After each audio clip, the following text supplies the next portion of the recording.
I want to bring in Vivek Wadhwa. He is Harvard Law School's Distinguished Fellow.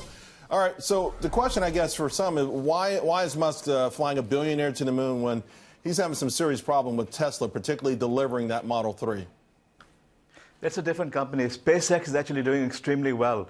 They're now taking on the giants. I mean, they've been launching rockets for a fraction of the cost of other companies. So that's a very successful company he has, which is different than Tesla.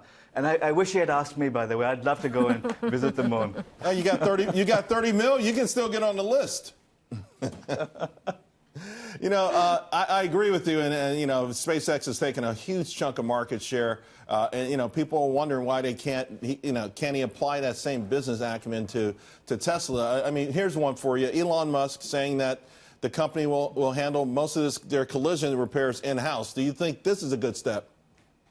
Yeah. First of all, Tesla is now producing 7,000 cars a week. They are going to be profitable, and with the cost of batteries dropping, it's going to be as profitable as any other car company, if not greater. Secondly, the collision thing, I think it's brilliant because I've owned a Tesla for about 7 years now, and I've crashed it 3 times. And I tell you, going to the local stores to get it repaired is painful. Dealing with body shops is awful to start with. These people are very rude, and they rip you off. With Tesla, there's so few of them that it's a nightmare. So, and the other beauty of the Tesla is it's like Lego blocks that clip together. The whole car has been designed so it has very few parts. So Tesla can do its own repairs, and it's wonderful. All the service you want from one company. So I love the company, by the way, and I disagree with the criticism of Tesla largely. Well, do you disagree, though, vis-a-vis the valuation? In other words, okay, perhaps, listen, he's a visionary. He is doing things. He has been a leader in the industry. But should it be a $300 stock at this point? Well, why not? Because if you think about it, over the next 3 or 4 years, they're going to have full autonomous capability. Waymo itself is valued at $150 billion, right? And Waymo is just a self-driving software. Tesla also has batteries. They're now building platforms for for energy, for transportation, and so on and so on and so on. So the company isn't a car company; it's a platform company, and it's platforms that give Silicon Valley the advantage, and that's why these companies are worth so much because of the strategy, the architecture, and the way they think.